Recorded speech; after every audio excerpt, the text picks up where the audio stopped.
አርምሞ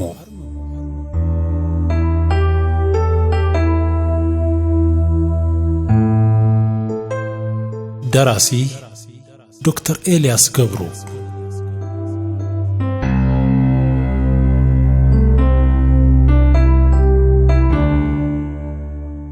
አርምሞ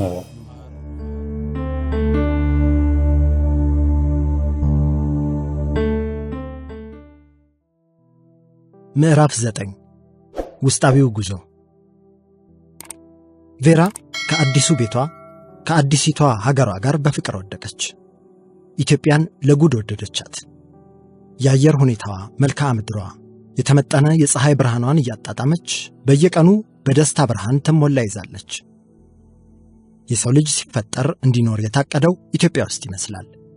ፀሐይ ሳትበዛ ሳታንስ በእኩሌታ ሚዛን ሙቀትና ብርሃኗን የምትለግሳት፣ ቀንና ማታዋ በእኩሌታ የተመጠነ፣ ከላይ በሚያረሰርስ ዝናብ ከታች በተዘረጉ ወንዞች ልምላሜዋ የሚዘወትር፣ ነፋሻማው አየሯ ወላፈንን ቆፈንን በእጅጉ ቀንሶ የተለሳለሰባት፣ መሬቷ የሰጡትን የሚያበቅል ብሎም በእልፍ ማዕድናት የታጨቀ፣ በመሬት መንቀጥቀጥ በጎርፍና አውሎ ንፋስ እንብዛም የማትጎበኝ ቅድስት ምድር ለመሆኗ ከነዋሪዎቿ ይልቅ ባዕዳን ምስክር ናቸው። በዓለም ኢኮኖሚና ፖለቲካ ቁልፍ የሆነ አካባቢ ላይ መቀመጧም የማያስተውሉ ባንዳዎች ያልገባቸው እነርሱ ይገባቸዋል። አንዳንዴም ክፉ ባዕዳን ከጎምጂነት ወደ ወራሪነት እየተቀየሩ በየዘመኑ ሊወሯት እያሰፈሰፉ መጥተው ባይሳካላቸውም ላጫቸውን እያዝረበረቡ በምኞት መጎምጀታቸውን አላቆሙም። እሷ ግን የምድር ገነትነቷ የሚገባቸው ልጆቿን ብቻ ጥማት የምታረካበት እጹብ ጠበል አላት። ለናቋት መራራ፣ ለተራዷት የምትራራ የፍጥረት ሐይቅ፣ የጸጋ ሰማይ፣ የታሪክ ሜዳ፣ የእምነት ተራራ ናት። ቬራ በተለይ የአያቶቿን ታሪክ ስትሰማ ከራሽያዊነቷ ጎን ለጎን ኢትዮጵያዊነቷም ግዝፍ እያለባት በዚህች አገር ፍቅር ተጠልፋ ወድቃ ለዓመታት ቆየች። ብዙ ሰውኛና እንቶኔ ቁርኝቶችን ስለዘረጋች ተመልሶ መሄዱ አልሆንልሽ አላት። ኢትዮጵያ ተዋሃደቻት። እርግጥ የቤተሰቧ ናፍቆት አለ።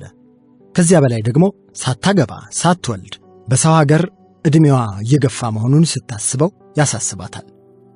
ይህ ሁሉ ሆኖ ግን ኢትዮጵያን ልትተዋት አልቻለችም። ከሁሉም ደግሞ ከሆቴላቸው በስተቀኝ ጥቂት ርቀት ተጉዛ የምታገኛት ከሰው የተገለለች ኮረብታማ ስፍራን እጅግ ትወዳታለች።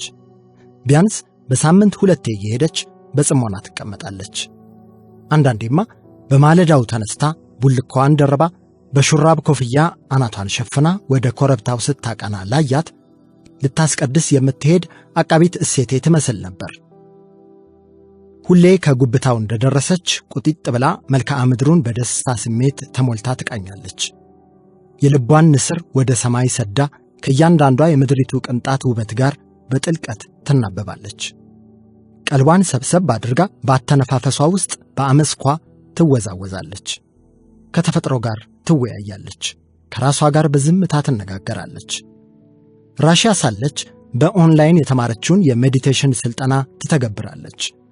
ዝም ላለች ነፍስ ፍጥረት ትታዘዛለች እንዲሉ ለእሷ የሚገለጥላት የተፈጥሮ ውበትና ትርጉም ለሌላው አይገባው ይሆናል። እሷ ግን ተማርካለች። ታዲያ አንድ ቀን እንዲሁ እንደለመደችው የጥሞና ልምምድ ላይ ሳለች ወደማታውቀው ጥልቅ የተመስጦ ዓለም ተጓዘች። መጀመሪያ እንደ መፍራት ብላ ነበር።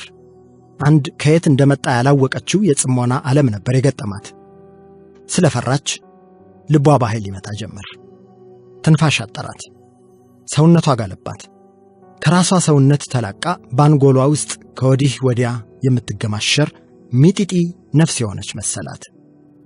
እንደምንም ውስጧን ሰከን ማድረግ ስትጀምር ከየት እንደመጣ ያላረጋገጠችው ድምፅ በምናቧ ጓዳ አቃጨለ። ድምፁ ልክ እንደ ፈጣን የስልክ ጥሪ ምልክት በአእምሮዋ ብልጭ ብሎ ጠፋ።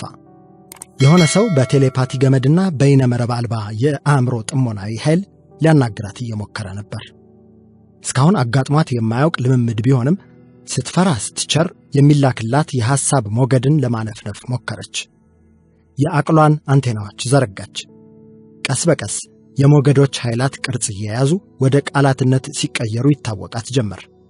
መልእክቱን ለመተርጎም ሞከረች። ኮማን ነው። በመጨረሻም 4 ቃላት እየጎሉ መጡና በምናቧ ምኩራብ ነገሱ። መርዕድ። ጨው በረንዳ። የሌኩን ፍርድ ቤት መቅረቢያ ቀን። ኤልሳ ዛሬ ላይም ቆማ በልጅነቷ ያሳለፈችው ህመም ትዝ ሲላት ትውስታው በራሱ አንገሸገሻት። ትዝታዋን የምታራግፍ ይመስል ጸጉሯን መንሸር አድርጋ ልጇን አፈፍ አድርጋ አቅፋው ከግቢው ወጣች። በሩ ላይ ሲጠብቃት የነበረው አበጋዝ የመኪናውን በር ሲከፍትላት ገባች። መኪናዋ እየተጣደፈች ወደ ፍርድ ቤት አቅጣጫ ከነፈች። ሜሮን ከሁሉም ሰው ቀድማ ነበር ከፍርድ ቤቱ አዳራሽ የተሰየመችው። ምናልባትም መራመድ አቅቷቸው ከቤት ባይቀሩ ኖሮ የሌኩን እናት ብቻ ሊቀድሟት ይችሉ ነበር። ዛሬ ጠዋት ግን ጥበቃው ብቻ ነው የቀደማት። እሱም ቢሆን እዚያው ስላደረ እንጂ ቀድሟት አይደለም። የትላንቱንም ሌሊት ሳትተኛ እንዲቹ እንዳፈጠጠች ነበር የነጋባት። የሌኩንን መጨረሻ እያሰበች ስትጨነቅ ስትጠበብ አደረች። ነፍሷ እስኪወጣ የምትወደው ሰው በማታውቀው ምክንያት ለችሎት ቀርቧል። የፍርድ ቤቱ ውሳኔ ምንም ሊሆን ይችላል። እሷ ግን አንዳች ክፉ ነገር ስለ እሱ መስማት አትፈልግም። ከራሷ በላይ ትጨነቅለታለች። የምትወደው እንዲሁ እንጂ በምክንያቶች አይደለም። ቀስ በቀስ የፍርድ ቤቱ ወንበሮች ሞሉ። ታዛቢዎች አቃቤ ሕጉን ተከትለው አበጋዝና ኤልሳ ገቡ። ሁሉም ሰዎች ቦታቸውን ከያዙ በኋላ ዋና ዳኛው በግራ በኩል ካለው በር ገብተው የክብር ቦታቸውን ተቆናጠጡ። የዕለቱ ፖሊስ ባደረገው የክብር ጥሪ መሰረት የመሃል ዳኛው የክሱን መዝገብ ማነበብ ጀመሩ። ተከሳሽ አቶ ሌኩን ተስፋሁን የጋራዥ ሰራተኛ የነበረ ወጣት ሲሆን በዚህ ስራው ዙሪያም ጅብሪል ነስረላህ የተባለ ሌላ ጎረምሳ ጋር በሻሪክ በመሆን አንድ ጋራዥ ይከፍታሉ። እናም ይህ ጅብሪል ነስረላህ የተባለ ሰራተኛ በጣም በስራው አንቱ የተባለ ነበርና ጋራዡ ከጊዜ ወደ ጊዜ ከፍተኛ ገቢን ማስገባት ይጀምራል።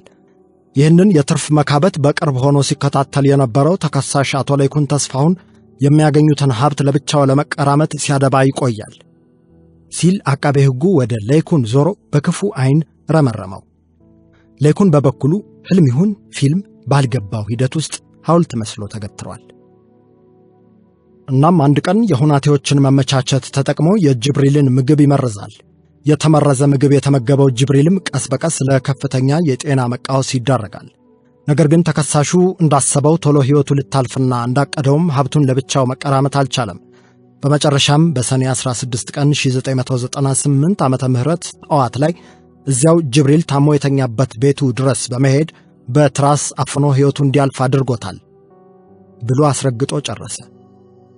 ስሜቱን መቆጣጠር ያቃተው ሌኩን እኮ እኔ ጅብሪልን ገደልኩኝ ብሎ ተወራጨ። ስነ ስርዓት ሲሉ አዘዙ ዳኛው። ቤቱ በጸጥታ ተሞላ። አቃቤ ሕግ ቀጥል። አመሰግናለሁ ክቡር ዳኛ።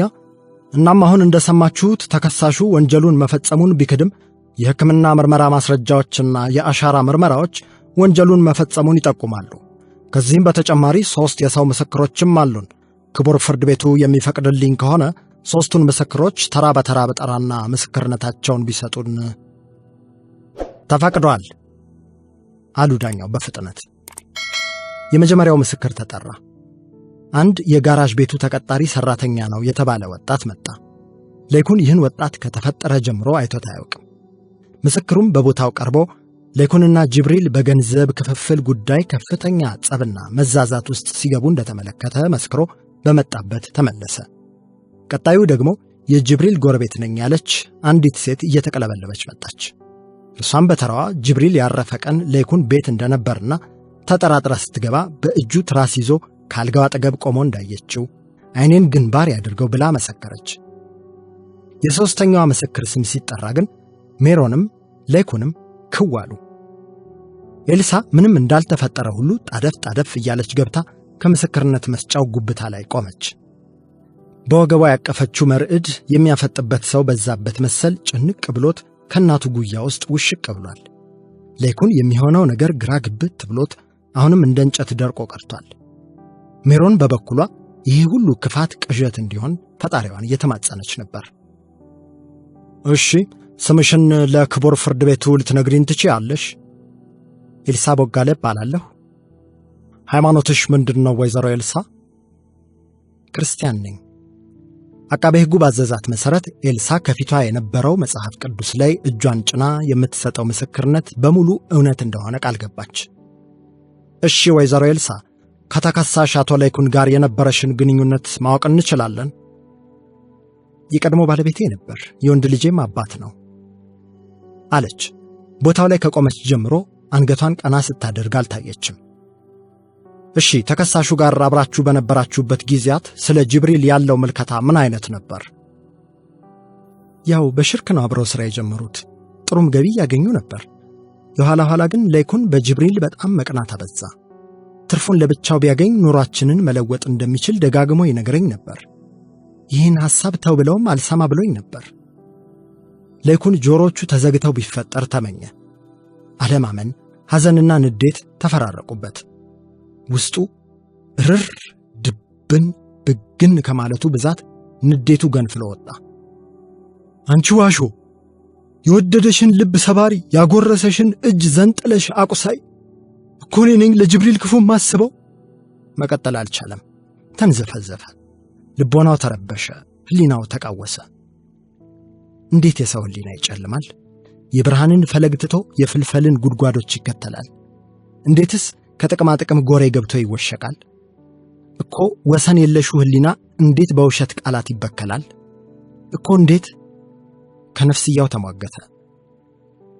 ስነ ሥርዓት የሚለው የዳኛው ቁጣዊ ትዕዛዝ ወደ ቀልቡ መለሰው።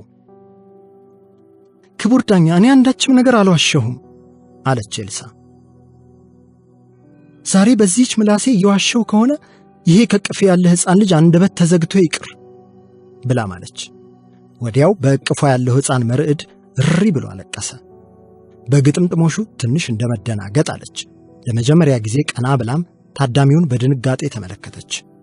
ከሁሉ ግን የሁለት ሰዎች ዓይን ጦር ሆኖ ወጋት። ከባድ ነበርና በድጋሚ አንገቷን ደፋች። ሰውን ባትፈሪ ፈጣሪን ፍሪ! ላይኩን ቃተተ። ክቡር ፍርድ ቤት፣ ስነ ሥርዓት እየተጣሰ ነው። አቃቤ ሕጉ ስሞት አሰማ። ዳኛው ቀበል አድርገው ተናገሩ። አቶ ላይኩን፣ ከዚህ በኋላ የፍትህ አካሄዱን የምትረብሽ ከሆነ ቅጣት እንደሚከተልህ እወቅ ብለው አስጠነቀቁትና ለአቃቤ ሕጉ ቀጥል የሚል ምልክት ሰጡት። አቃቤ ሕጉ ወደ ኤልሳ ተጠግቶ እሺ ኤልሳ፣ አንድ የመጨረሻ ጥያቄ ልጠይቅሽ።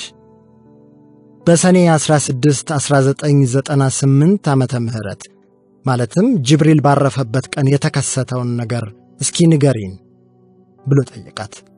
እሺ። በዕለቱ ላይኩን ከወትሮ ቀደም ብሎ ነበር ወደ ቤት የተመለሰው። ለየት ባለ መልኩ በጣም ተጨናንቆ ነበር የመጣው። ልብሱን አውላልቆ አዲስ ልብስ ቀየረና ወዲያው ተመልሶ ወጣ። ለምን እንደተቻኮለ ስጠይቀው አንድ መጥፎ ስህተት እንደሰራ ነግሮኝ እየተጣደፈ ሄደ።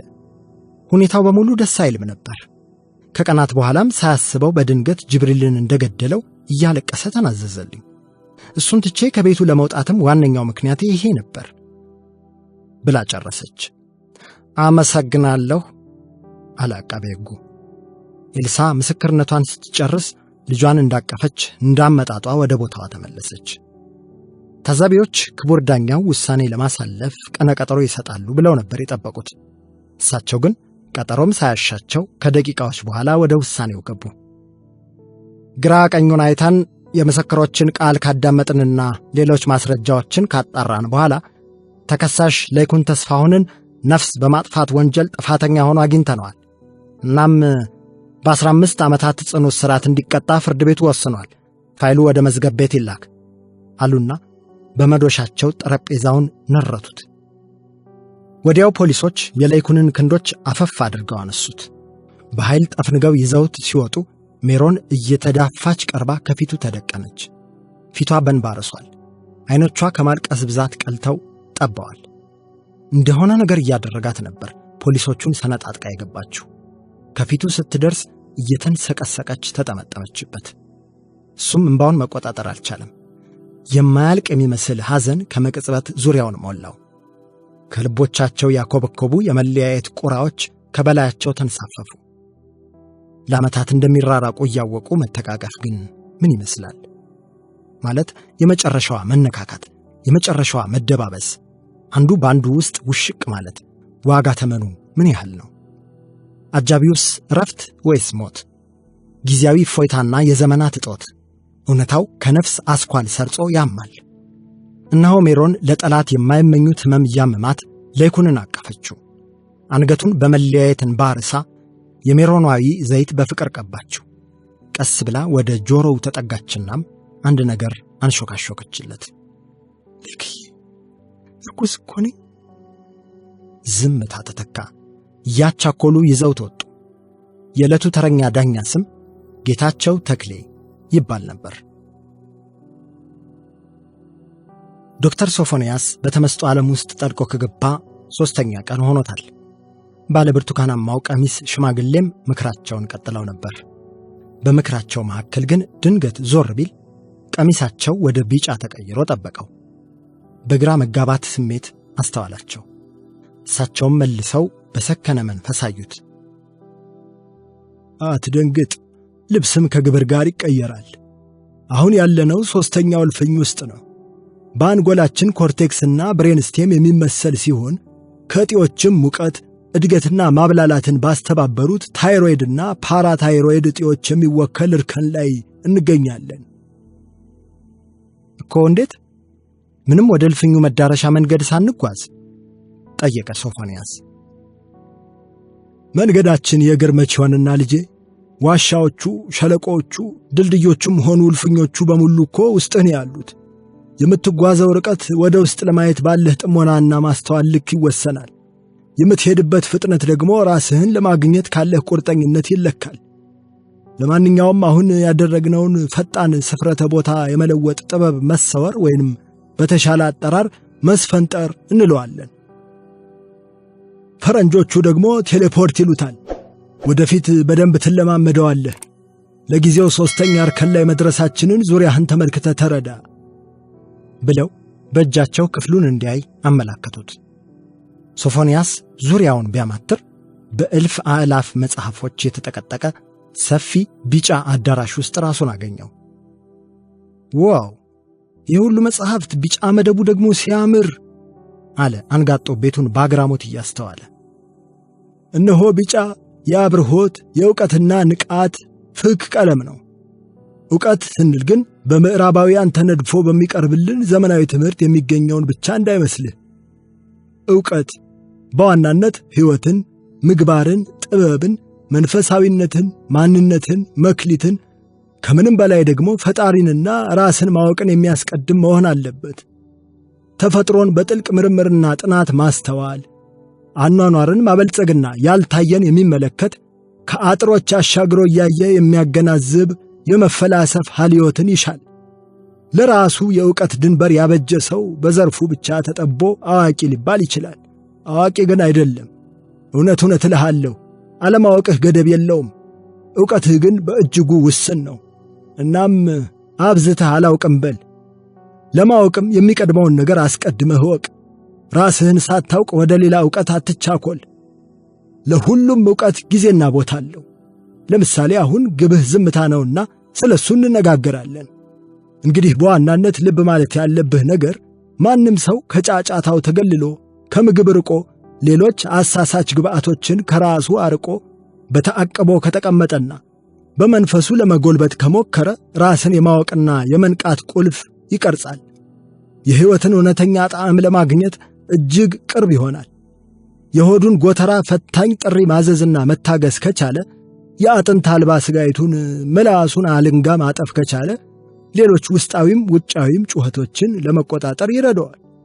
ራሳቸውን በአካልም በአእምሮም የእውነት አርቀው በብቸኝነት የተመሰጡ ሰዎች ትልቅ ደረጃን በእርግጥም ይጎናጸፋሉ። ግን ከሁሉም በፊት የዕውቀት ቀንዲል ቀድሞ መምጣት አለበት አሉና በዝምታ የዶክተር ሶፎንያስን ስሜት ሲያነቡ ቆዩ። አንድ መስመር ላይ አገኙት። በለስላሳ አንደበት ምክራቸውን ቀጠሉ። ይህንን ስነግርህ እወቅ፣ አስተውል ስልህ ታዲያ ሐሳብና ጭንቀት ላበዛብህ ፈልጌ እንዳይመስልህ። እንዲያውም ለአንተ እውነተኛ ደስታና ሰላምን ስለምመኝ ካንተ አልፎም ብዙሃንን የሚጠቅም አስተምህሮ ታዳርሳለህ ብዬ ስለማምን ነው። እናም ይህን የዘውታሪ ደስታ ፍለጋ ጉዞ አድርገህ አስበው። ከነፍስህ ጋር የጫጉላ ሽርሽር እንደወጣህም ቁጠረው። ሽርሽሩ ግን እንዳልኩህ ወደ ውስጥ እንጂ ወደ ውጭ የሚሄድበት አይደለም። የሰው የውስጥ ሐሳቡና ልቡ የጠለቀ ነው እንዲል ይሄ ጉዞ ጠሊቅ ነው። የዚህ ሕይወት ቀያሪ ጉዞ መንገዱ የተቀየሰው፣ አስፓልቱ የተነጠፈው፣ ሐዲዱ የተዘረጋው ደግሞ ወደ ውስጥ ነው።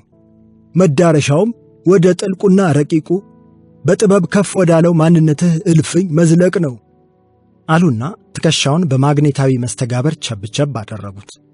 ሶፎንያስ ጥልቅ ተመስጦ ውስጥ ቢሆንም እየነገሩት ያለው ነገር ትንሽ ግራ አጋቢ ሆኖበታል። ድምፁ ብዙም ሳይቆይ ተመልሶ መጣ። አሁንም ስማኝ ልጄ፣ በእርግጥ ግራ የሚያጋቡ ሐሳቦች ሁላችንንም ሞልተውናል። በተለይ ዝም ብለን ማሰላሰል ስንጀምር መወዛገብ፣ ማመንታት፣ ማወላወል፣ መጠራጠር ሊኖሩ ይችላሉ። እነዚህ የሰው ልጅ መገለጫዎች ናቸው። ምክንያቱም የማናውቀው ነገር ወሰን የለውም። እኛም ይህንን አንክድም። ነገር ግን እኛ እነዚህን በሙሉ የሚያስተናግድና የሚያስተካክል ውስጣዊ ቤተ መቅደስ፣ ቤተ መጻሕፍትና ቤተ መንግሥት እንድትገነባ ነው የምናግዝህ። ለውስጣዊው ማንነትህ ከውስጥህ የሚበቅሉ ንጉሥና የንስሐ አባት እንዲኖሩህም ነው የምንመራህ። እነሆ ውስጣዊውን አንተነትህን ስታነቃው ውጫዊ ፍላጎቶችህና ተግዳሮቶችህም ከሌላው ጊዜ ለየት ያሉ ይሆናሉ። የአእምሮህን ሙሉ አቅም ወደ መጠቀም ትጠጋለህ። ለምሳሌ ከተግባር ብጀምር በሰዓትና ቦታ ተዋህደህ ከቦታ ቦታ በአስፈንጠርትህ መጓዝ፣ ሩቅ ቦታ ካለ ሰው ጋር በሐሳብ ሞገድ መግባባት አሊያም ቴሌፓቲ የሰውነትህን የምግብ መፈጨትና ኃይል ማቃጠል በመቆጣጠር ለረዥም ጊዜ ሳትበላ መቆየት። ብዙ የሜዲቴሽን ልምድ ባላቸው መነኮሳት ላይ በተሠራ ጥናት ሰውነታቸው ሎው ሜታቦሊክ ስቴት እንደሚሆንና ካለምግብ ረዥም ጊዜ እንዲቆዩ እንደሚያስችላቸው ጥናቶች አረጋግጠዋል። ቁስ አካላትን በእጅህ ሳትነካ ማዘዝና ማንቀሳቀስ ቴሌካይናቲክን መሰል ልዩ የሚባሉ ኃይሎችን ትካናለህ። ከዚህ መካከል አሁን ልታደርግ የምትችለውን የመንሳፈፍ ችሎታ ይከፍትልሃል። የምን መንሳፈፍ? አሁን የማለማምድህ ከመሬት ከፍ የማለት ጥበብ ነዋ። ሶፎንያስ በሚሉት ነገር ተደንቆ በአግራሞት አያቸው። ከተቻለማ ብሞክረው ምን ገዶኝ? እንግዲያውስ መልካም። ምልክቶቹ እኮ እጅግ ቀላል መገለጦች ናቸው።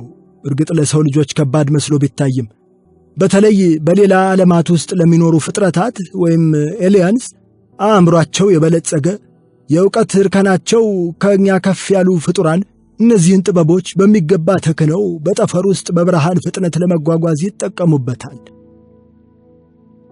በ1952 እንደ አውሮፓውያን አቆጣጠር በአሜሪካ ጆርጅ አዳምስኪ የተባለ ሰውና ሌሎች 6 ምስክሮች የሌላ ዓለም ፍጥረታትን መንኮራኩር ከሰማይ ወርዶ ሲያንዣብብና በቅርብ ርቀት ሲያርፍ ያያሉ። ጆርጅ አዳምስኪ ከሌሎቹ የዓይን ምስክሮች ቀድሞ በፍጥነት መኪናውን እያሽከረከረ ከቦታው ይደርሳል።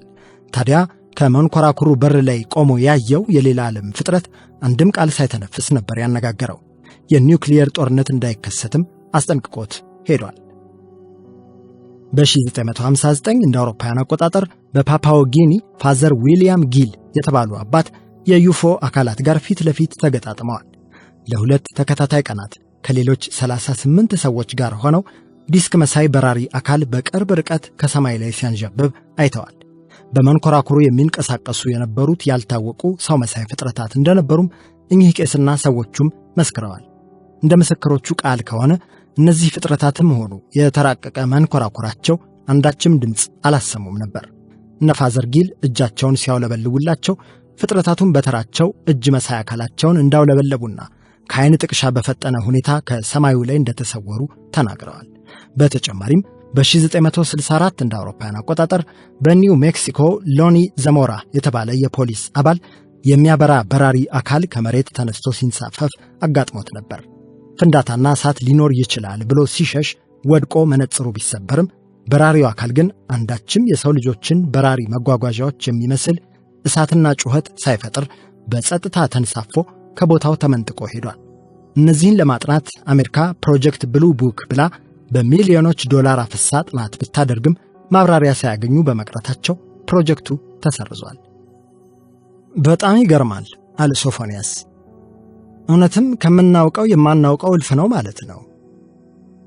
በሚገባ እነዚህን መሰል ክህሎቶች ከመካን በፊት ግን የሚቀድሙ ክህሎቶች አሉ።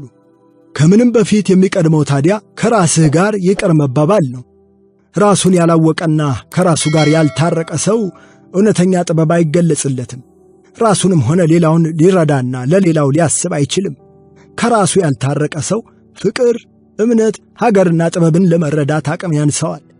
ታዲያ ከውስጠትህ ጋር ስትታረቅ እንደ መስታወት ጥርት አድርጎ ማንነትህን የሚያሳይ ስርየት ገብተህ መሆን አለበት። ድክመትና ጥንካሬህንም አንጥረህ ልታይ ይገባል። እባክህ ጌታ ስጠኝ መስታወት፣ የሰው ሥራ ትቼ ራሴን የማይበት እንዲሉ ሊቃውንት፣ አሁንም ትልቁ ቁልፍ ራስን መመልከት መቻል ነው። ጠላትህንም ወዳጅህንም ለማወቅ ከፈለግ ከመስታወት ፊት ቆመህ ራስህን ተመልከት እንደሚባለው ችግርህም መፍትሔውም አንተው ራስህ እንደሆንክ ወቅ። ስለዚህ ምንም ሳታስቀር ድክመት ግድፈቶችህን ለራስህ ተናዘዝ፣ ለራስህ ትህርምት ውሰድ። ስለ አስተሳሰብህ አስብ፣ ያውቃለሁ ትዕቤትህን አንድ ርብ አውርድ። ይልቁንም በዝምታ ውስጥ ራስህን አሸንፍና ለነፍስህ ጥበብ በር ክፈትላት። ራስን በሐቅ መነጽር ተመልክቶ ድክመትን ከማወቅ በላይ የእውቀት መክፈቻ ቁልፍ የለምና። ታዲያ ይህንንም ታደርግ ዘንድ አብዝተህ ዝም በል። ሐሳብህን ስበህ እየመዘዝግ በጽሞና ተንሳፈፍ፣ ተፈላሰፍ አሉና ከአድማስ ባሻገር ያለችውን ፀሐይ በአማትሮ ተመለከቷት። እንዲያው ለመሆኑ ከተራራና ከሸለቆ ለፀሐይ ማን ይቀርባታል? ከተራራና ከሸለቆስ የትኛው ይሞቃል? ጥበብም እንዲሁ ከጩኸት ሳይሆን ከዝምታ ትመዘዛለች። ዛፍ ከከሰል እንደሚቀድመው ሁሉ ከሚፋጀው ነበልባል በፊት ልባዊ መሆን ፊተኛ ነው። ዝቅ ብሎ የበሰለ ኋላ ከተራራው ጫፍ ወጥቶ ራእይና ሹመት ይቀበላልና በብርድ የማይበገር ውስጣዊ ግለትን ስለሰነቀ ይህ ለሱ ይገባል። እነሆ ከመተናነስም በላይ አኩሪ ጥበብ የለ። አስገራሚ ዕውቀት እየቀሰምኩኝ ነው መምህር አለ ሶፎንያስ። በእርግጥም ውስጡ በሆነ ዘላለማዊ ደስታና ሰላም ሲሞላ እየታወቀው ነበር። የምታዳምጠው ከልብህ ስለሆነ ደስተኛ ነኝ። የምትሰማውና የምትረዳውም ለአንተ ቀድሞ የተከተበልህን ዕውቀት ነው። ይኸውልህ ልጄ፣ የሚያወራ ሰው ብዙ ነው፣ ጸጥ ብሎ የሚያዳምጥ ግን ጥቂት ነው። ሁሉም ሰው የሚከፈትለት ያንኳኳው በር ብቻ ነው። ባታንኳኳ ባትጠይቅ እዚህ አትገኝም ነበር። እናም ዕውቀትን መሻት መጠየቅና መመርመር ወደ ጥበብ ይመሩሃል። ዕውቀት ደግሞ የሕይወት ብርሃን ነው። የሚያውቁና የማያውቁ ዓለምን እኩል አይኖሩባትም፣ እኩልም አይረዷትም። ዕውቀትን ያጣ ሕዝብ ይጠፋል እንዲል ቅዱስ ቃሉ ዕውቀትን ፍለጋ መልፋት አለብህ።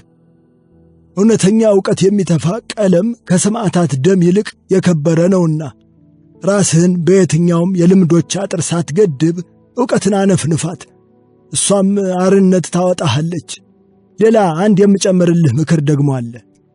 ልጅ ሶፎንያስ፣ ከምንም በላይ ወደ ዝምታ መገለጥ ትቀርብ ዘንድ ፈጣሪህን ለማወቅ ጣር።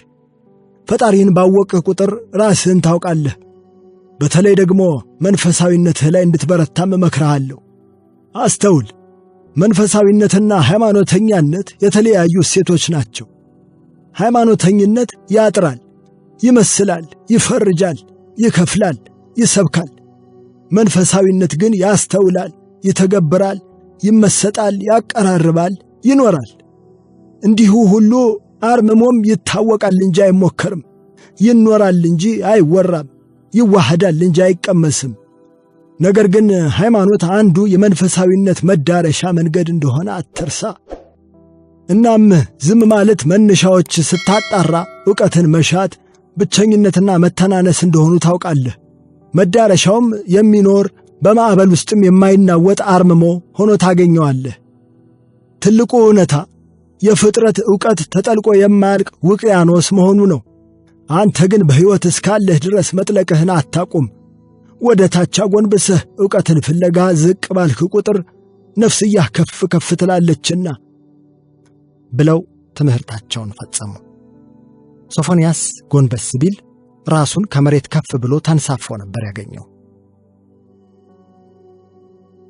ቃሊቲ እስር ቤት አንድ ፊቱ ጥውልግልግ ያለ ወጣት ከአንዱ የእስር ቤት ጥግ ተቀምጦ ሲጋራውን ያጉተለትላል።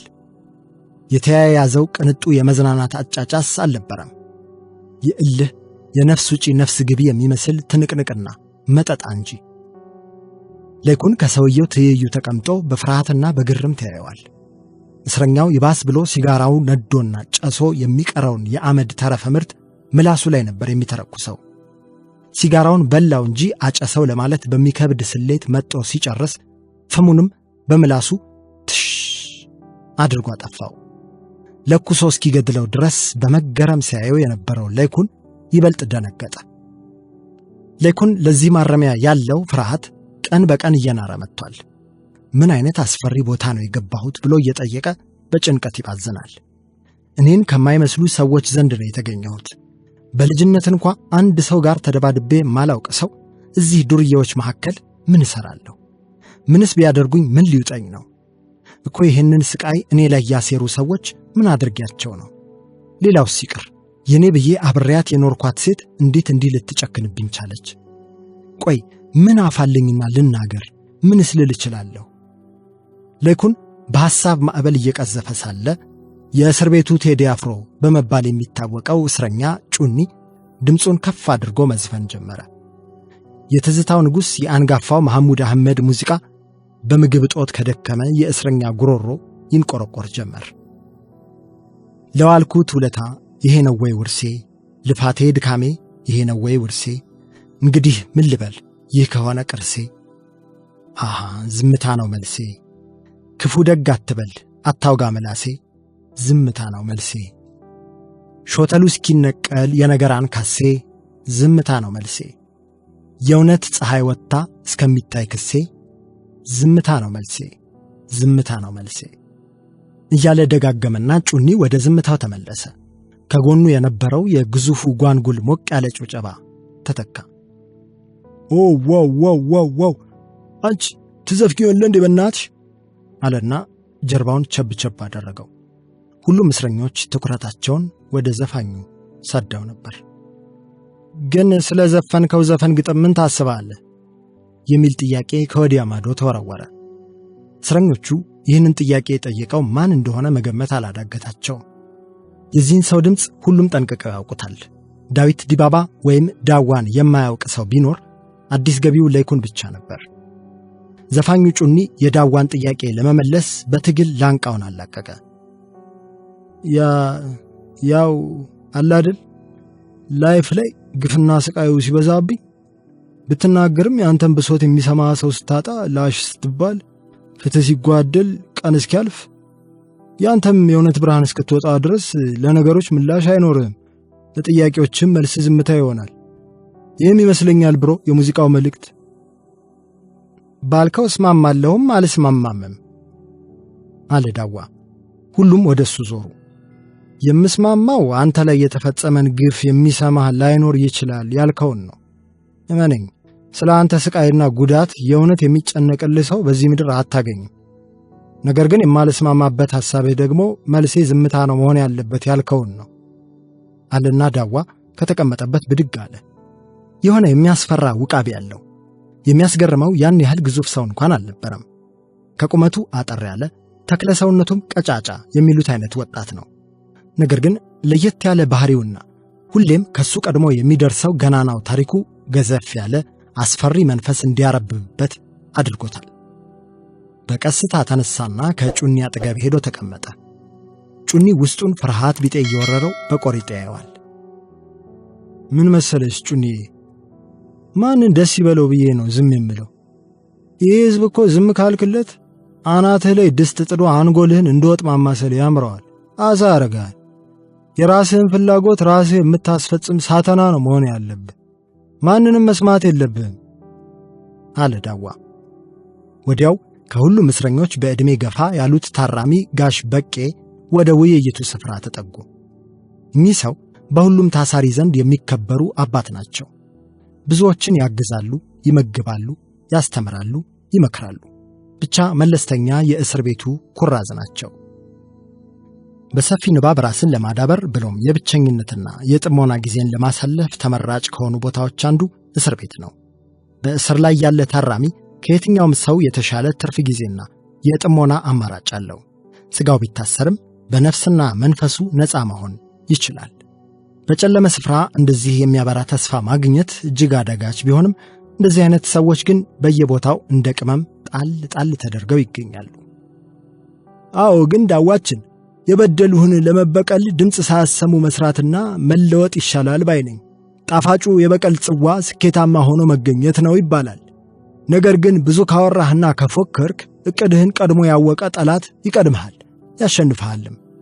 እውነተኛ ጀግና ግን ከድል በፊትም ከድል በኋላም ብዙ አይፎክርም አሉት። ዝምታ የታላቅ ኃይል ምንጭ ነው። ላኦ ሱ።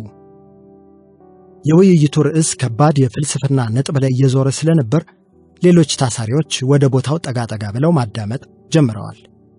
አይበገሬው ዳዋ ለጠቅ አድርጎ ቀጠለ። ይቅርታ አድርጉልኝና ጋሽ በቄ፣ አሁንም ቢሆን በዚህ ሐሳብ አልስማማም። ጠላትን ዝም ካልከው ይበልጥ ይበረታል፣ ትዕቢቱ ይጨምራል። ስለዚህ በየመሃሉ ጃስ እያልክ ማስደንገጥ አለብህ። ካለመናገር ደጃዝማችነት ይቀራል ይባል የለ እንዴ? እኮ ማንን ፈርቼ ነው ዝም የምለው? እንደፈለግኩኝ ነው እንጂ የምናገረው። የምን መታፈን ነው? ትሽ መታፈን አይደለም እኮ ዳዋችን። ነጥቡ ዝምታህ የምርጫ ዝምታ መሆን አለበት ነው። ማንም ሳያስገድድህ፣ ማንንም ሳትፈራ በፍቃድህ ነው ዝም የምትለው። ውይይቱ ጦፎ ብዙ ከተከራከሩ በኋላ ባለመስማማት ተስማምተው ተለያዩ። ከበው ሲያዳምጡ የነበሩት መልከ ብዙ እስረኞችም ተበተኑ። ለይኩን ወደ ሙዚቀኛው እስረኛ ጩኒ ተጠግቶ ስለ ጋሽ በቄና ዳዋ መረጃ ይጠይቅ ጀመር። እንዲህ ጀለሴ፣ እስካሁን ዳዋን አታርፊያትም እንዴ? አለ ጩኒ። ኧረ አላውቀውም። ዳዋማ ታሪከኛ ልጅ እኮ ነው። እውነት? እስኪ ቢያንስ አንድ ታሪኩን ንገረኝ። እሺ፣ በግሌ በጣም የሚገርመኝን ጭዌ ልንገርሽ። እሺ። እና ልሽ ዳዋ ማለት ሽጉጥ ይዞ ከወርቅ ቤት ገብቶ ሀብልና ቀለበቶችን በሹራቡ ጠቅልሎ ያፈተለከ ከማምለጥ ጀምሮ አሁንም የግል ጠባቂዎችን ቀጥሮ ከፖሊሶች ጋር እስከ መታኮስ የደረሰ ከባድ ሌባ ነው። ከስሩ ብዙ ላቦሮችን ያስተዳድራል። በዚያ ላይ የመቼ ይቀየሳል አይገልጸውም። ዛፓዎች ብዙ ጊዜ ሊይዙት ፍሉካ ቢደርሱበትም እንደ አሳ እየተሙለጨለጨ ከእጃቸው ሥራ አምልጧቸዋል። ከዚህ በፊት 2 የከርቸሌ ታስሮ አምልጧል። ብቻ አገር ሁሉ የሚያውቀው የሌባ ዝነኛ ነው ዳዋ። የሚገርመኝ ግን ይህን ሁሉ ሲያደርግ በዕድሜ የገፉት እናቱ ስለ ልጃቸው ሥራ አንዳችም ነገር አለማወቃቸው ነው። የምር ይገርማል አለ ለይኩን ትንሽ ተክለ ሰውነቱና የገዘፈ ስሙ ያልተጣጣሙበትን ዳዊት በሩቁ እያየ። እና አንድ ስሰማው የደነቀኝን ታሪክ ላጫውትሽ። እሺ። እና ማዙካው ይህንን የተደከለ ብርና ወርቅ ሰርቼ ነው ያመጣሁት ብሎ እያመጣ ይሸልማቸው ነበር። እሳቸውም ልጄ ለወግ ደርሶ ከራሱ አልፎ ለእኔ ተረፈ እያሉ ፈጣሪያቸውን ያመሰግናሉ። ታዲያ አንድ ቀን የጓደኛቸው ልጅ ታገባ ነበርና እንደምንም ሰርጉ ላይ ለመታደም ይወስናሉ። ልጃቸው ከሰጣቸው ሀብሎች መካከልም ትልቅ የሚባለውን መርጠው አጥልቀው ይወጣሉ። ታዲያ ከሰርጉ መንደር ሲደርሱ ይህንን ጩባ የከለመ የሌላ ሰፈር መንጩ ሰሪ ጀለስ የመቼ ይከየፋል። እናም ትንሽ ተከታትሏቸው ሀብላቸው መንጭቋቸው ይሮጥላል። ከዛማ በቃ ይህንን ጩባ ጆሮ ግንዱን ብዬ ላይፌን ላስተካክል ነው ብሎ ይቦርቃል። በኋላ እንደሱ መንጩ የሚሰሩ 2 ጓደኞቹን ያገኛቸዋል። ወርቁን ባያሳያቸውም ከአንዲት አሮጊት የሚገርም ሀብል እንደመነተፈ ነገራቸው። እነሱም አብረውት በደስታ ዘለሉ። መለስ ብለው ደግሞ ይህንን የሚያክል ወርቅ እንዴት እንደቀናው ይጠይቁታል። ወርቁ ስለተወሰደባት ሴትዮ ገጽታ ሲነግራቸው ግን ቀስ በቀስ የጓደኞቹ ፊት መለዋወጥ ጀመረ። ወይኔ አንተ ልጅ በቃ የዳዋን እናትን ያስቀየምከው ቢሉት በአንድ የበላብ ተዘፈቀ። እኮ የዳዋ እናት ማለት የዳዋ ብሎ ጠየቃቸው። መልሰው አዎ ቢሉት ትንሹ ሌባ የትልቁን ሌባ ድምፅ ሲሰማ በርክ ያዘው አሉ። ሸኖውን ሁላ ሳይለቀው አልቀረም አለና ጩኒ በሳቅ ሞተ። እና ልሽ የዳዋን ማዙካ እንዳስቀየመ ሲያርፍ ቤቱም ሳይቀመጥ የሰረቀውን ጩባ ይዞ እየከነፈ ወደ ዳዋ ቤት ሄደ። የድሉ መክፋት በሩን ሲያንኳኳ የከፈተለት ራሱ ዳዋ ቢሆንስ? ጀለስ በድንጋጤ ዝም ብሎ ሲንተባተብና ሲወዛገብ አየውና ተረጋጋና ንገረኝ ምን ፈልገህ ነው አሉ። የዳዋ ትህትና እኮ ከጀርባው የደበቀው ነፍ ቁጣ እንዳለ ያሳብቃል። የሆነ ከዶፍ ዝናብ በፊት የምትወጣውን ፀሐይ የሚመስል ትህትና አለው። ዳዋዬ እኔ አንቺን በጣም ነው የማከብርሽ፣ ማለት አንቺን ሊጎዳ የሚችል ነገር ለማድረግ ምንም ሐሳብ የለኝም አሉ በሼማ ጎንብሶ ኩርንችች ጸጉሮቹን እያፈለተለ። ዳዋም ሰውዬ ወደ ገደለው ግባልኝ ብሎ ተቆጣው። ከዛ እሺ ቅድም ያንተ ማዘር መሆኗን ሳላውቅ ሀብል ነጥቄ ወስጄባቸው ልጁ ለጉር ተንተባተበ። አስብ እንግዲህ ካሁን ቡጢ ወይንም የሆነ ነገር ያርፍብኛል እያለ በፍርሃት ተውጦ ነበር እና ሀብላቸውን ልመልስ ነው የመጣሁት ዳዋ ይቅርታ አድርጊልኝ በያ አለና ሀብሉን ከኪሱ አውጥቶ ወደሱ ዘረጋለት። ሲነግሩኝ የዳዋ ፊት ወዲያውኑ ተቀያየረ አሉ። በጣም ተናደደና ምን እንዳለው ታውቃለህ? ትሰማኛለህ ብሎ አንባረቀበትና ስራ ለመሆኑ ምንድነው ሌባ ነህ አይደል ብሎ ጠየቀው አሉ። ልጁም አዎ ነኝ ዳዋ ያው መንጩ ነው የምሰራው ዳዋ ብሎ መለሰለት። ጩኒ ታሪኩን ሲናገር በቦታው የነበረ ይመስል በእንቅስቃሴም ጭምር ነበር። ዳዋ ታዲያ ምን ቢለው ጥሩ ነው? ኮስተር ብሎ እንደዛ ከሆነ ታዲያ ለምንድን የለፋበትን ስራ አምጥተህ የምትሰጠኝ? ሰራተኛ ደሞዙን አሳልፎ ይሰጣል? ቆይ እንዴት አባበትን ቀይ ነው አለና ሽጉጡን መዞ ሌላ ታሪክ ውስጥ ሊገባ ተጋበዘ አሉ። በመጨረሻም በ10 ሰከንድ ውስጥ ከፊቴ ካልጠፋ በእጄ ሰበብ ትሆናለህ ሲለው መንጩ የሚሰራው ልጅ አይኑን ይዞ ጠፋ አሉ ብሎ ኮስማናው ታታሪ አፈታሪክ የሚመስለውን የዳዋ ገጠመኝ አጫወተው። ሌኩን በግርምትና ፍርሃት ድብልቅ ስሜት ዳዋን በጨረፍታ አስተዋለው። የሌባም ደረጃ አለው ለካ አለ ለራሱ። እሺ ጋሽ በቄስ ማን ናቸው? ጩኒ ምንም ሳይመልስ ስማቸውን ብቻ እየደጋገመ ጋሽ በቄን አሻግሮ ሲያያቸው ቆየ። በነገራችን ላይ ጋሽ በቄ ጥሩ ሥራ የነበራቸው የ2 ዲግሪ ባለቤት የነበሩ የተማሩ ምሁር ናቸው። የእሳቸው ነገርማ እንዲያውም ያሳዝናል። ለምን ይሆን የሚያሳዝኑት ጩኒ? በአንድ ወቅት በመንግስት መስሪያ ቤት በከፍተኛ ባለስልጣንነት እየሰሩ በነበረበት ወቅት በዙሪያቸው ያሉ ባለስልጣናት አንድ ትልቅ የሙስና ሰንሰለት ይፈጥሩና ጠቀም ያለ ብር ለማግኘት ይስማማሉ። ነገር ግን ሰንሰለቱ ሄዶ የጋሽ በቄ ፊርማ የሚያስፈልግበት ደረጃ ላይ ይቆማል። እናም ይህን ሀገር ወዳድ ሰው ወደ ሙስናው ሰንሰለት ለመሳብ የተደረጉ ጥረቶች በሙሉ ሳይሳኩ ይቀራሉ። ሰውየው በፍጹም እንደማይቀበላቸው የተረዱት ባለስልጣናት ታዲያ ሴራ ሸረቡ። በጎን አንድ ዳኛ ጋር ተሻረኩና በጸረ ሙስና ስም እስር ቤት እንዲወረወሩ አደረጓቸው። ያው እነሱ በምቾት ይንጎማለላሉ፣ ጋሽ በቄ ግን እዚሁ ከኛ ጋር ታማኝ እስረኛ ተብለው ቀን ይቆጥራሉ አለና ኮስማናው እስረኛ ትካዜ ቢጤ በገጽታው ታየ። በዚሁ ቅጽበት ራሳቸው ጋሽ በቄ በዝግታ እየተራመዱ መጥተው ከሌኩን ጎን ቁጭ አሉ። ስምህ ማን ነበር ወንድሜ? ሌኩን። እሺ ሌኩን እንኳን ደህና መጣህ ልልህ ነገር አሉና ሳቅ አሉ። ሌኩንም አብሯቸው ፈገግ አለ። ቢያስተውላቸው ራሳቸውን እንደጣሉ ወዲያው ተረዳ። ቆሸሽ ያለ ልብስ ለብሰዋል። ሳይቆረጥ የከረመው ጥፍራቸው በጭቅቅት ተሞልቷል። ከአገጭና ከጉንጫቸው አጎዛ መሳይ ጺማቸው ካለ ስርዓት አጀግጅጓል። በጣም ሲያፈጥባቸው ፍርሃት ቢጤ እንደያዘው ገባቸው። ሌኩን ብዙም አትፍራ። ይህ እንግዲህ የነጻነትን ዋጋ በጸጸት ኮሌጅ ውስጥ የምትማርበት ስፍራ ነው። ወህኒ፣ ከርቸሌ፣ ዘብጥያ፣ እስር ቤት ይበሉት እንጂ ትርጉሙ አንድ ነው። ሰፊ ጊዜ በትንሽዬ ውስን ቦታ ውስጥ ማለት ነው። ተስፋ የተወናወነችበት፣ በአካል ተኝተህ አድረህ በሐሳብ ተኝተህ የምትውልበት ስፍራ ነው። ስትታሰር ጊዜ ዝግ ትላለች። በሳቅ በጨዋታ ካላሳለፍክ በቀር አእምሮህም ሊረበሽ ይችላል። እናም ተጫወት ለማለት ነው ይሄ ሁሉ የለፈለፍኩት ብለው በይበልጥ ወከክ አሉ። እሺ አመሰግናለሁ መለሰ ሌኩን። እስኪ ስለ ራስህ አጫውተኝ አሉትና ከጎኑ ተቀመጡ። ብዙ ነገሮችን ተጨዋወቱ፣ ተወዳጁ። የአፍቃሪዋ ማስታወሻ። ኮኔስ ምን ጉድ ነኝ? ምን ስርግማን ነው እግር በእግር የሚከታተለኝ? እንደ ሰው ለኔስ ለምን ቀና አይወጣልኝም? የምወደውን ልጅ እንጂ ሌላስ ምን ጠየቅኩኝ? የመለያየት ቀስቶች ለምን ወደ ምስኪኗ የፍቅር እልፍኝ አብዝተው ያነጣጥራሉ? ምን አጠፋሁኝ? ከዚህች እልፍ ህዋ ውስጥ አንድ ሰውን ብቻ መሻቴ ትልቅ ጥያቄ ነው ወይ?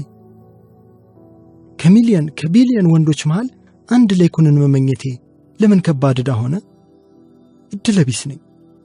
አገኘሁት ብዬ ያቀፍኩት እንቁላል ፈርካሽ በዛበት።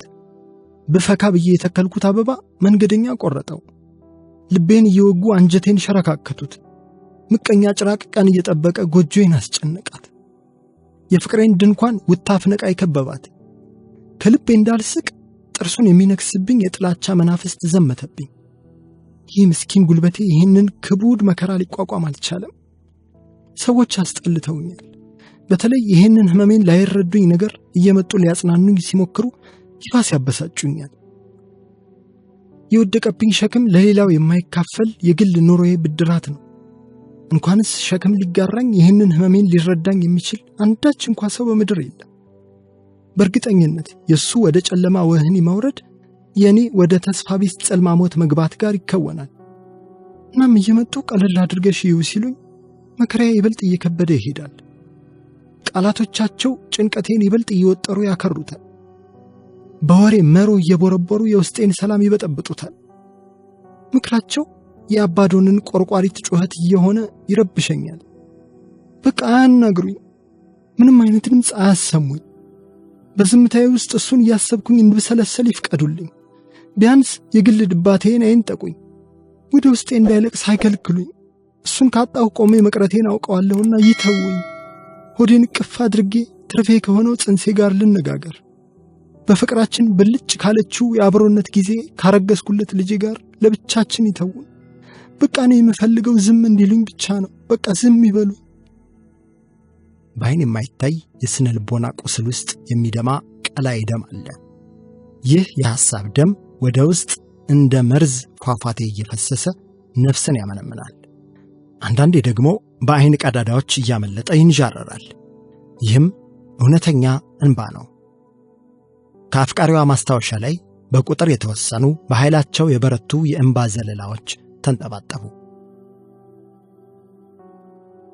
በዚያ ሰሞን የወይዘሮ እልፍነሽ ልጅ ሜሮን የአእምሮ ህመምተኛ መሆን የጮበረንዳ ሰፈር መነጋገሪያ ሆነ።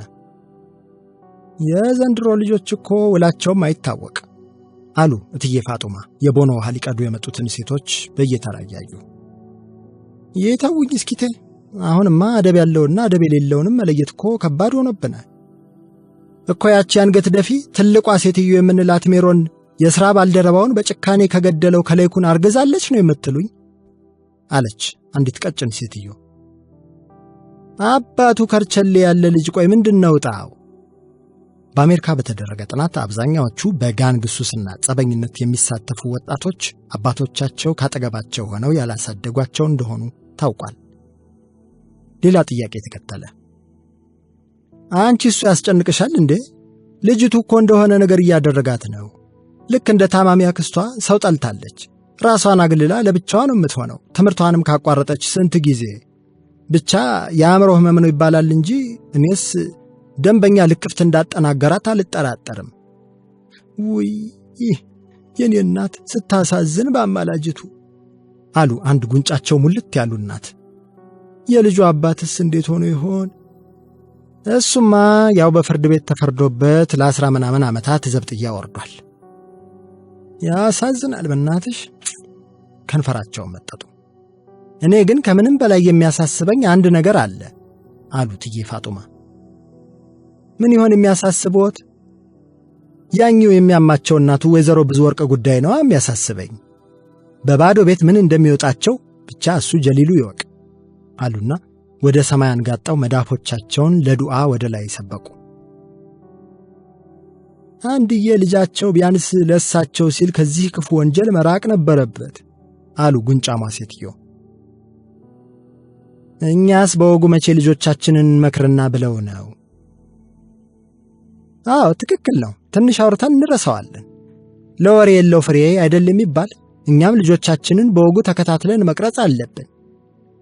ይልቅ ከሰሞኑ እስኪ የሆነ መዋጮም ነገር ቢሆን አድርገን ልንጠይቃቸው ይገባል አሉ ጉንጫማ ሴትዮ። ይሄ የተቀደሰ ሐሳብ ነው። ሁሉም በአንድ ድምፅ ተስማሙ። በሉ ቶሎ ቶሎ ቀዳ አድርጉና ሂዱ፣ ቆልፌ ለወጣ ነው አሉና እትዬ ፋጡማ ጨዋታውን ዘጉት። እንዲሁ ሁሉ የአንድ ሰው አታካች ሕይወት ስንክሳር የሌሎች አጭር የወሬ ርዕስ ሆኖ ያልፋል። ይህ በሆነ በሳምንቱ ወይዘሮ ብዙ ወርቅ ከቤታቸው ውስጥ ሞተው ተገኙ። እድር ባይኖራቸውም የሰፈሩ ሰው ተሰባስቦ ተቢቱን ወይም ለለቅሶ የሚለበስ ጥቁር ነጠላ ለብሶ መጠነኛ ሽኝት አድርጎ አስቀበራቸው። በለቅሶ ላይ ወይዘሮ መንበረን ጨምሮ ሁሉም ሰፈርተኛ ተገኝቷል። አንዳንድ ትምህርት ቀመስ ሰዎች እድር ምን ያደርጋል እያሉ ቢከራከሩም ከስነልቦና ሳይንስ አንጻር የሚመከር ነው። ሰው የኔ የሚለውን የሚወደውን ሰው ሲያጣ እንዲያለቅስና ውስጣዊ ሐዘኑ በእንባው እንዲታለብ ይመከራል። ወደ ውጭ ካላለቀሰ ወደ ውስጥ አልቅሶ ራሱን ይጎዳል። ብቻውን ከሚያለቅስም ከሰዎች ጋር ቢሆን በአብሮነትና ድጋፋቸው መጽናናት ያገኛል። ስለዚህ ለቅሶ ለሟች ሳይሆን ለቀሪ ወዳጆቹ ነው ማለት ነው ጠቀሜታው። ምንም ጠቀሜታ ቢኖረውም ከልኩ በላይ የበዛና የተራዘመ የለቅሶ ሥርዓት ግን ጎጂ ነው። ወህኒ ቤት የነበረው ልጃቸው ለይኩን ግን ዜናው የደረሰው ከ2 ሳምንታት በኋላ ነበር። የሐዘኑ ነገር ተከድኖ ይብሰል። ለደጉ ገበሬ ታሪኩን ሲያጫውታቸው የቆየው ለይኩን የእናቱን አሟሟት ሲያስብ እንባው ቀደመው። የኔ ከርታታ እናት አለ በሆዱ። አንድም ቀን ሳይደላሻለሽ ቢያንስ የኔን ምርቃት ሳታይ ሰው ሆኜ ሳላግዝሽ በወጉ የልጅ ልጄን ሳላሳቅፍሽ አረፍሽማ እያለ ከራሱ ጋር በሐዘን ተብሰለሰለ። ለጉድ የሚፈሰውን እንባውን ያስተዋሉት ደግ ሽማግሌ እጃቸውን ትከሻው ላይ ጣል አድርገው ያጽናኑት ገቡ። ተው ልጄ፣ ራስህ ላይ ሐዘን አታብዛ። ሞት እኮ ድልድይ እንጂ መዳረሻ አይደለም። ሕግና ደንብ በሌለው ረዥም ሰልፋችን ላይ ሁላችንም በረድፍ ቆመን ተራ እንጠብቃለን። አእምሮአችን የሚያቅደው ሕይወት ለዚህ የነፍስ መሻገሪያ ሰልፍ ትርጉም የለውም። ሰዓቷ ስትደርስ ከተፍ፣ ነፍስህ በቃ ስትባል ቆያ እንዴ የለም አቤት ብሎ መቀበል ብቻ ነው። እናም የኛ ሐዘን ማብዛት የተፈጥሮን ሕግ አይቀይርምና ሐዘን አታብዛ። እሺ አባት አለ ለይኩን በለሆሳስ። ይልቅ ሰውነትህ በጣም ያቃጥላል። አዎ አባት፣ ብርታት አይሰማኝም። ቁስሌም ክፉኛ እየጠዘጠዘኝ ነው። እንግዲያውስ ቁስልህ በባክቴሪያ ኢንፌክትድ ሳይሆን አልቀረም ብለው በጥንቃቄ ልብሱን ከፍ አድርገው ሚስማር የወጋውን ቦታ ተመለከቱት። ክፉኛ መርቅዟል። ሳያስቡት ፊታቸውን ቅጭም አደረጉት። ለይኩን የገበሬው ፊት ላይ ያየው ስሜት ደስ አላለውም። በሌላ በኩል አንድ ሽማግሌ ገበሬ ኢንፌክትድ የሚል እንግሊዝኛ መጠቀማቸው ግራ አጋብቶታል። በደጉ ሽማግሌ ትዕዛዝ መሰረት ያቺ የለይኩንን ቀልብ የገዛች ትንሽ ልጅ ለብ ያለ ውሃ በጨው አድርጋ ይዛ ገባች። ይህቺው ብሩክ ልጅ የእግሩን ቁስል እያጠበች ሳለ ሕመሙ እየረበሸውም ቢሆን ለይኩን የሕይወቱን የመጨረሻ ክፍል ለደጉ ገበሬ ያጫወታቸው ይዟል።